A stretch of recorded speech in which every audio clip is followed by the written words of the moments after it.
Buenas noches. Iniciamos una nueva emisión de Noticias Cámara de Representantes. Durante los siguientes minutos los acompañaremos desde el Capitolio Nacional, Mabel Kremer y mi compañero Edwin Gutiérrez. Hola Mabel, un cordial saludo. Así es, ya las primeras dosis están siendo aplicadas al personal médico y pues esperamos que en los próximos días, con la llegada de nuevas vacunas, se masifique la inmunización. Con estas excelentes noticias, saludamos a nuestra audiencia. Los invitamos a ver nuestros titulares. Inicia la vacunación contra el COVID-19. Lograr cobertura en las zonas más alejadas del país dependerá de la logística. Movilizaciones de camioneros por incremento de tarifas en los peajes. La Cámara escuchó las quejas de los transportadores. Nuevas medidas para dar un respiro a las pequeñas y medianas empresas, analiza la Cámara de Representantes. Tecnología para salvar la vida de mujeres víctimas de violencia. Emprendedores diseñan artefactos electrónicos de alarma. La llegada al país del primer lote de vacunas llenó de esperanza a los colombianos luego de casi un año de pandemia que ha enlutado a más de 58.000 familias y ha contagiado a cerca de 2.200.000 ciudadanos. El inicio del proceso de inmunización masiva es un gran aliciente para la salud y la reactivación económica. La llegada de la vacuna al país ha generado diferentes reacciones. Para muchos es el inicio de la derrota del virus que paralizó al mundo entero. Por esto, representantes a la Cámara hacen un llamado a la tranquilidad en este proceso que inicia.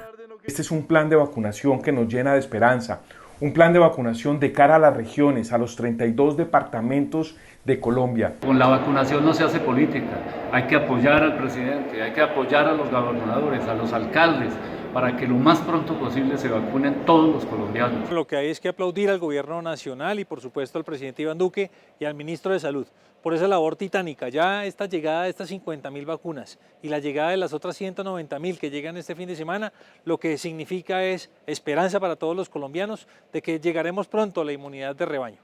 La preocupación de muchos de los representantes es que la vacuna llegue a las zonas más apartadas del país. Traer las vacunas al país significa empezar a contrarrestar la pandemia.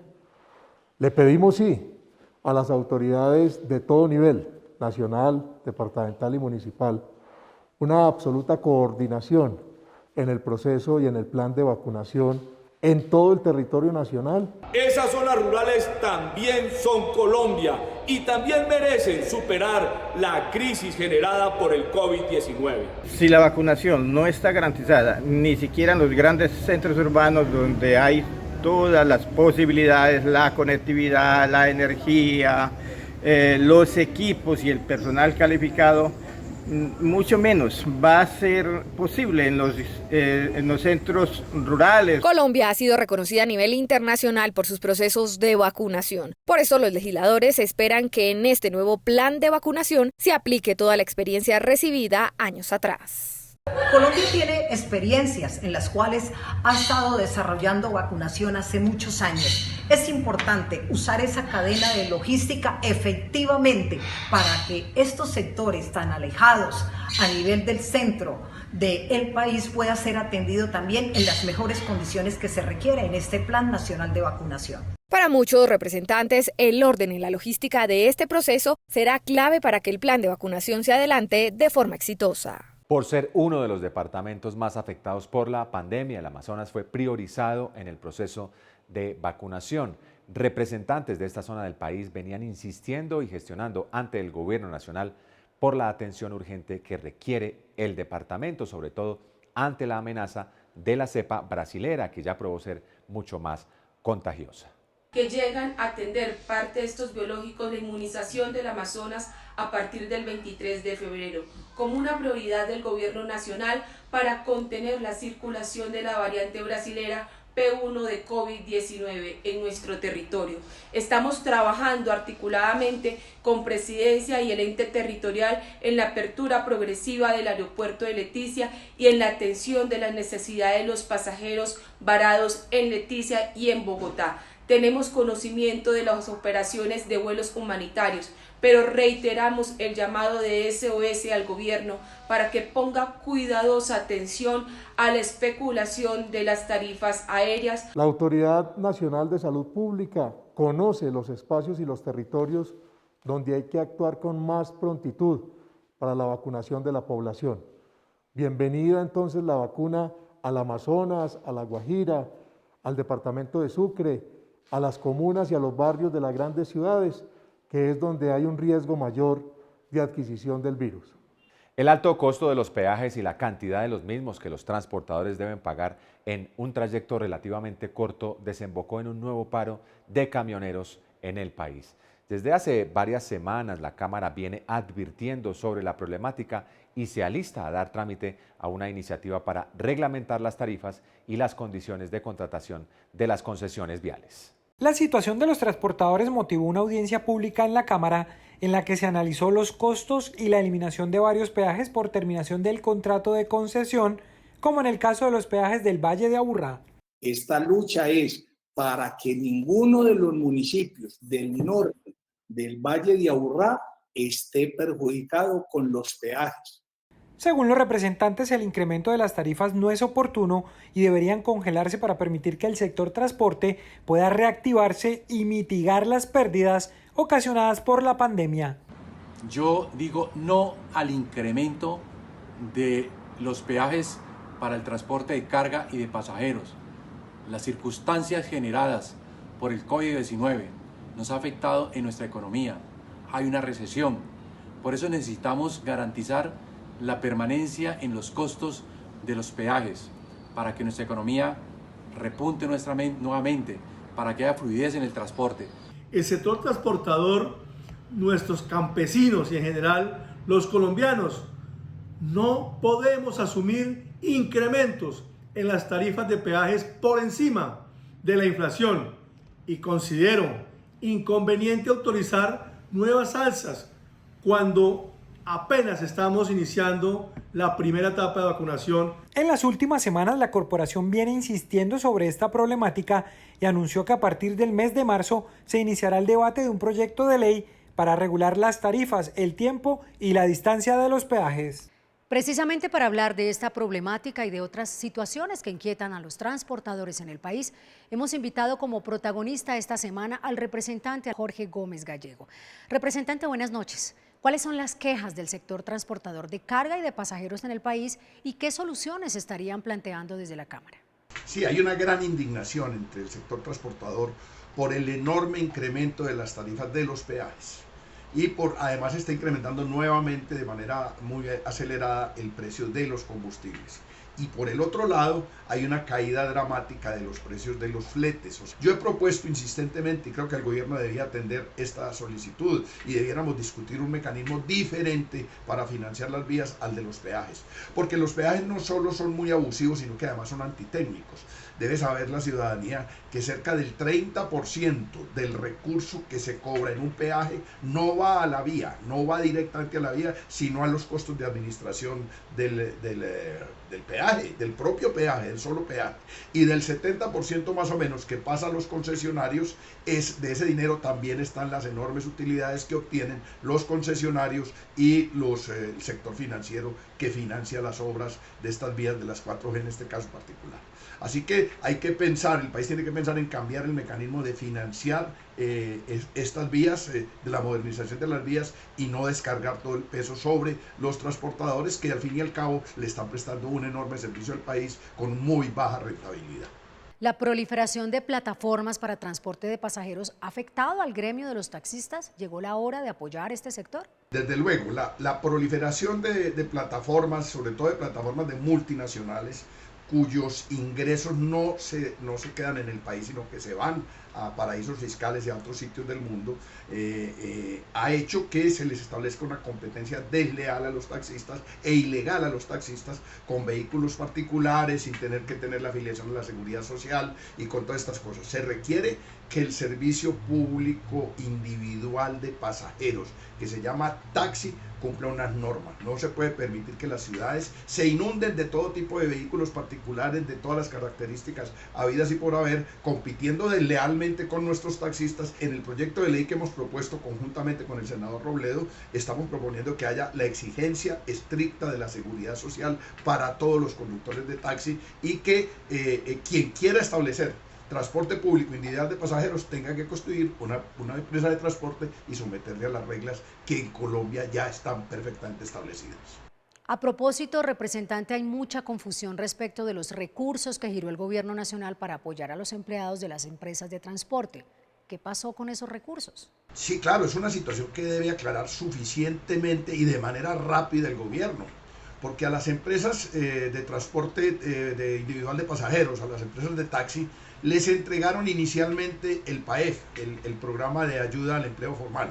Pero luego la UGPP les pidió que devolvieran los recursos y los tuvieron que devolver porque pues a la UGPP en Colombia todo el mundo le tiene pánico y lo regresaron al Estado. Pero el viernes pasado el señor presidente presentó en su programa habitual de las 6 de la tarde a una empresa de taxis que decía haber recibido auxilio para 2.500 taxistas. Y eso pues ha puesto una alarma enorme porque la idea que quedó entre los taxistas es que las empresas de taxis se robaron la plata. Cosa que no es cierta, ellos la devolvieron, han demostrado a la sociedad, hasta la sociedad que la devolvieron, y eso necesita aclararlo el gobierno. Muchas gracias al representante Jorge Gómez. Continuamos con más información.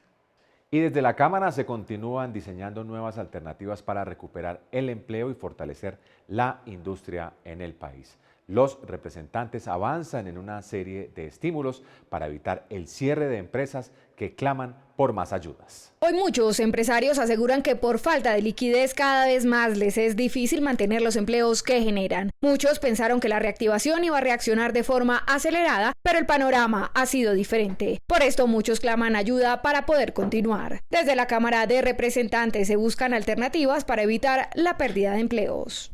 Hay que seguir con los créditos para capital de trabajo, para las microempresas, las pequeñas empresas, garantizándoles el 90% de esos créditos y así disponer de la caja suficiente que permitan reiniciar, que permitan mantener los empleos. Una de las estrategias para continuar apoyando el empresariado y así evitar la quiebra masiva de empresas sería la ampliación del programa PAEF, que actualmente subsidia la nómina de miles de empresas. Hay que prorrogarlo por lo menos hasta el mes de diciembre del año 2021 y darle unas facultades al gobierno para que en diciembre del 2021, si las circunstancias lo ameritan, prorrogue ese programa, porque es fundamental para salvar empleos en el país.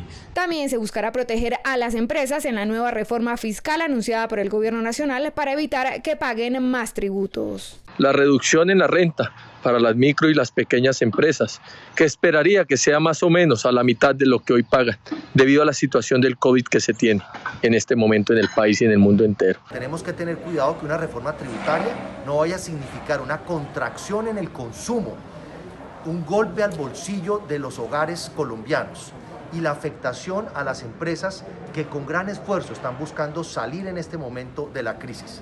Otra de las peticiones que hacen desde el Legislativo al Gobierno Nacional es que se analice la posibilidad de congelar o aplazar el calendario tributario, ya que muchos no tienen cómo pagar en la actualidad. Acelerar la reglamentación de la ley que garantiza los servicios de salud para los niños con cáncer en el país, pidió la representante a la Cámara, Ángela Sánchez.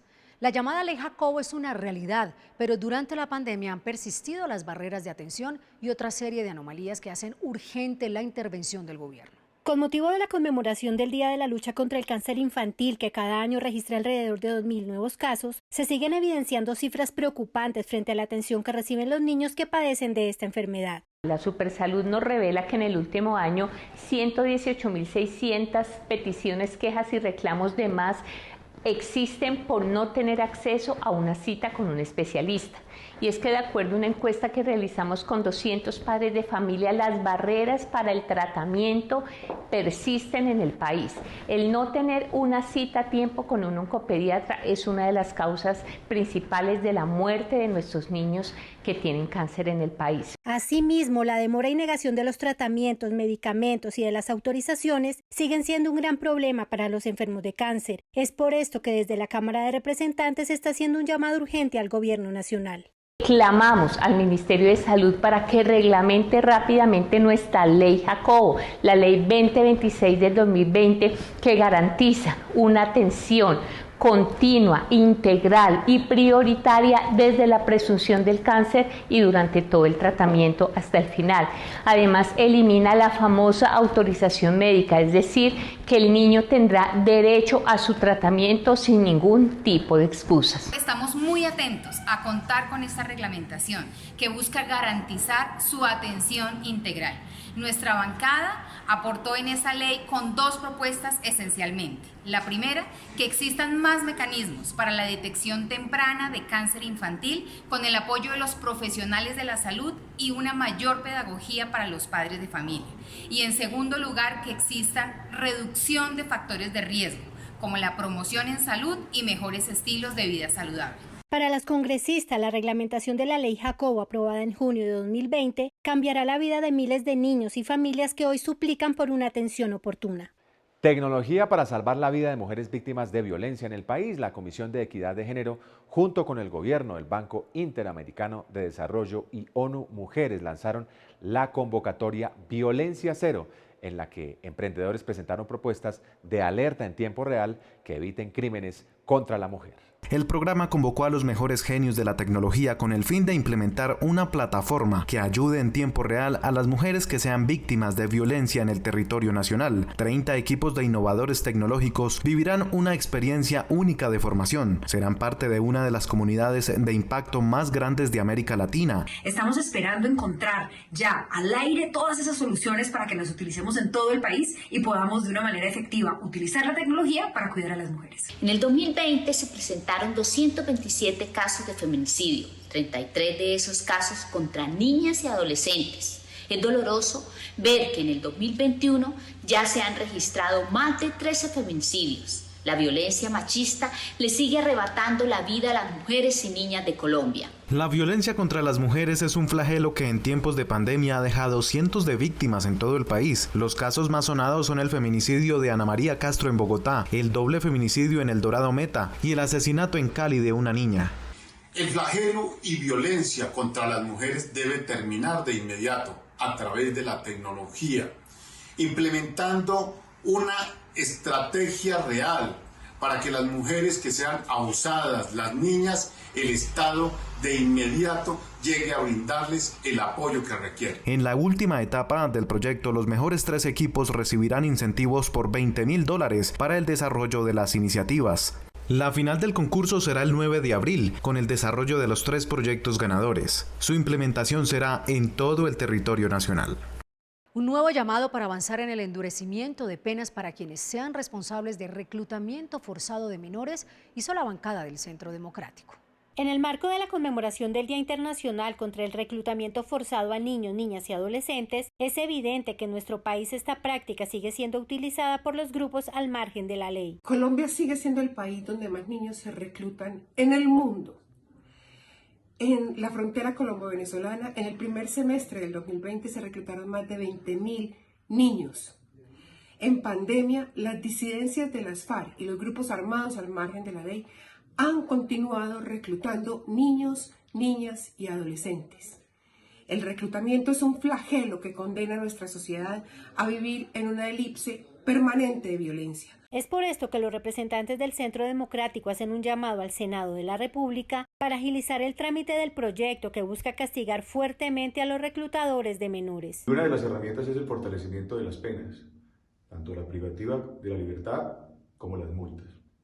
En el Centro Democrático, y particularmente con Margarita Restrepo, hemos venido impulsando este importante proyecto. Falta un debate para que sea ley de la República y podamos contar con una herramienta más que proteja a nuestros niños, nuestros menores, especialmente las más vulnerables, los hijos de nuestros campesinos. Tenemos que erradicar definitivamente el delito de reclutamiento. Necesitamos que hayan penas adecuadas, que no haya impunidad. Necesitamos que nuestros niños sean felices. Se espera que esta iniciativa sea incluida dentro de los primeros proyectos a debatir en este nuevo periodo legislativo que inicia el próximo 16 de marzo. Los menores sometidos a trabajo forzado, mendicidad y hasta trata de personas serán cobijados con una política especial de protección que de manera oportuna garantice la atención de los pequeños. Según datos del bienestar familiar, el negocio alrededor de la explotación de niños, niñas y adolescentes viene en aumento por parte de terceros o incluso por miembros de su propia familia. Uno de los objetivos de esta iniciativa es priorizar la atención a menores de edad pertenecientes a comunidades indígenas y afrodescendientes. Según cifras presentadas por los ponentes del proyecto, el DANE indicó que en el último trimestre del 2019 en el país se registraron 586.000 menores de 17 años realizando actividades de trabajo. A su vez, el Instituto Colombiano de Bienestar Familiar registró que durante todo el 2019 acogió tan solo a 6.541.000 menores de edad víctimas de trabajo infantil. Seguimos en la defensa de los niños, niñas y adolescentes, en especial la población indígena y afrodescendiente. Hoy, la ley de primera infancia se quedó corta. Por ejemplo, un niño en estado de indigencia junto con sus padres, son pocas las acciones que se pueden adelantar. Por eso, vamos a crear una política pública de prevención a ese flagelo. Desde la Comisión Séptima seguiremos avanzando en los derechos y en el bienestar de nuestros niños y niñas en Colombia. El proyecto además contempla que se debe incluir en la Comisión Intersectorial para la Atención Integral de la Primera Infancia un representante de los pueblos indígenas y uno de las comunidades afrodescendientes palenqueras y raizales. Iniciativa muy importante que nos obliga a hacer una reflexión profunda como sociedad, cómo nuestras comunidades más vulnerables están afectadas por fenómenos como la mendicidad, la trata de personas y la indigencia. Por eso abrimos espacios para que las comunidades indígenas y las comunidades afrodescendientes puedan tener una participación activa y definitiva en el proyecto. El proyecto de ley se discutirá al retomar la legislatura en el mes de marzo en la Comisión Séptima de la Cámara de Representantes. No cayó bien en las mesas municipales y departamentales de víctimas el anuncio de elecciones virtuales para este año. La Comisión de Monitoreo a la Ley de Víctimas y Restitución de Tierras de la Cámara interpondrá una acción de tutela, pues consideran que las víctimas no tendrían oportunidad de conexión a equipos tecnológicos ni el conocimiento para el uso de las plataformas. Una amplia mayoría de víctimas del conflicto armado han rechazado el anuncio de elecciones virtuales para la conformación de las mesas de participación ante el gobierno nacional. La pandemia ha ocasionado fuertes limitaciones para desarrollar las funciones de las mesas de participación. No hay conectividad para todos los municipios, para todas las entidades en donde se deba brindar el derecho a la participación. Quieren imponernos al único espacio de participación de las víctimas una elección basada en engaños a las víctimas, basadas en un protocolo nefasto. Solicitamos expresamente se aplacen las elecciones hasta tanto haya garantías de participación en todo el país y en nuestro departamento. Muchas gracias. La Comisión de Seguimiento a la Ley de Víctimas y Restitución de Tierras de la Cámara de Representantes acompaña a las diferentes organizaciones con el propósito de dar garantía a sus derechos constitucionales. Garantizar en el territorio la elección y la participación requiere de conectividad, requiere de medidas de bioseguridad y no se cuenta con los recursos técnicos y apropiados requeridos en dichos territorios. Hay muchos lugares de Colombia que no tenemos internet y muchas víctimas de nosotros no tienen siquiera un computador o un celular. Estas elecciones del voto remoto para elegir nuestras víctimas no es adecuado, no es conveniente. Que se aplacen las elecciones de las mesas de víctimas hasta que haya condiciones de salud, hasta que los efectos de la pandemia hayan cambiado un poco, hasta que haya circunstancias en las cuales las personas que aspiran a ser elegidas puedan moverse con tranquilidad en el territorio, buscando el voto de las personas que pueden votar por ellos. Sin embargo, la Unidad de Víctimas en su portal web anuncia inscripción durante los primeros 90 días del 2021 para las elecciones que se realizarían entre agosto y noviembre del presente año. Estas son otras noticias en la Cámara de Representantes. Para conmemorar 10 años por la creación de la Comisión Legal de la Mujer del Congreso de la República, esta célula legislativa ha recopilado los avances más significativos en defensa de la mujer, la garantía de sus derechos y la conquista de nuevos escenarios de participación. Con ocasión del Día de la Mujer, la Comisión lanzará un libro de memorias en el que quedará plasmada la historia de las mujeres en la rama legislativa. Para celebrar estos primeros 10 años, vamos a presentar un documento de memorias, un recuento de la historia de la Comisión, una documentación de las discusiones y de los avances que hemos logrado en temas estructurales, en el cierre de brechas entre hombres y mujeres. También una síntesis de todas las iniciativas legislativas aprobadas, las cuales nos han permitido pasar del dicho al hecho en esta gran tarea de trabajo por la mujer. Tendremos voces de todos los partidos, de la primera mesa directiva de la comisión, de mujeres que ya no están en el Congreso, pero que han dejado huella, así como la participación de todas y cada una de las integrantes actuales de la comisión. El exagerado incremento del impuesto predial en el municipio de Soacha, Cundinamarca, tiene a sus ciudadanos muy preocupados ante la imposibilidad de pagar las nuevas tarifas. Según los propietarios, hay ajustes que superan el 300%, llamando la atención de la Cámara de Representantes por la forma en cómo se habría liquidado el impuesto. Un proceso que genera muchas dudas en la metodología aplicada. Hoy hay predios que van a tener que pagar un incremento de más del 400%. Inoportuno por la situación y la crisis que vive el país, y Soacha no es ajena a esta crisis. Eso va en detrimento de las finanzas del municipio, porque muy seguramente la gente no va a pagar los impuestos en este momento. Acompañaremos a la ciudadanía en las denuncias por el cobro exagerado y los abusos en este instante frente al impuesto predial. Al retomar esta legislatura, la Cámara abordaría un proyecto de ley con el que se pretende frenar los embargos emitidos durante la pandemia y que afecta a personas naturales, micros y pequeñas empresas. Después del 12 de marzo que se decretó la emergencia sanitaria, millones de colombianos han perdido el empleo. Otros millones que salen todos los días de forma diaria a conseguir un ingreso no lo reciben. Cientos de empresas pequeñas y medianas han tenido que cerrar. Todo eso ha generado que las obligaciones que adquirieron antes de la pandemia y después de la pandemia son obligaciones que no se pueden pagar. Y no se pueden pagar porque la gente no es que no quiera, es que no tiene ingreso. Frente a eso, acciones judiciales. Le embargan sus bienes, le secuestran las pequeñas cosas que puedan tener. Lo que creemos es que a ellos merecen una oportunidad. Nuestra propuesta es que ese embargo y esos bienes, mientras estemos en pandemia y mientras ellos hayan perdido sus ingresos por culpa de la pandemia, puedan tener un plazo para poder pagar sus obligaciones. Estamos proponiendo que sea 8 meses después que termine esta emergencia sanitaria. Con ellos estamos comprometidos. Ellos merecen una oportunidad. Hemos llegado al final de esta emisión. Si ustedes quieren interactuar con el presidente de la corporación, lo pueden hacer a través de su cuenta de Twitter, @GermánBlancoA, o en nuestra página web, www.cámara.gov.co. Y si quieren conocer un poco más acerca de sus representantes, los invitamos a visitar nuestras redes sociales. Nos pueden seguir en Facebook como Cámara de Representantes Colombia y en Twitter e Instagram como @CámaraColombia. Los esperamos la próxima semana con más información legislativa. Hasta entonces.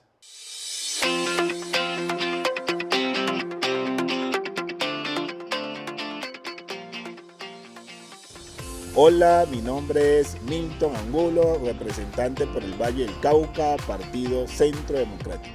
Hoy vamos a hablar de 2 proyectos de ley muy importantes que fueron aprobados en la legislatura pasada. Primero, el proyecto de ley que crea la estampilla Pro Hospitales del municipio de Buenaventura.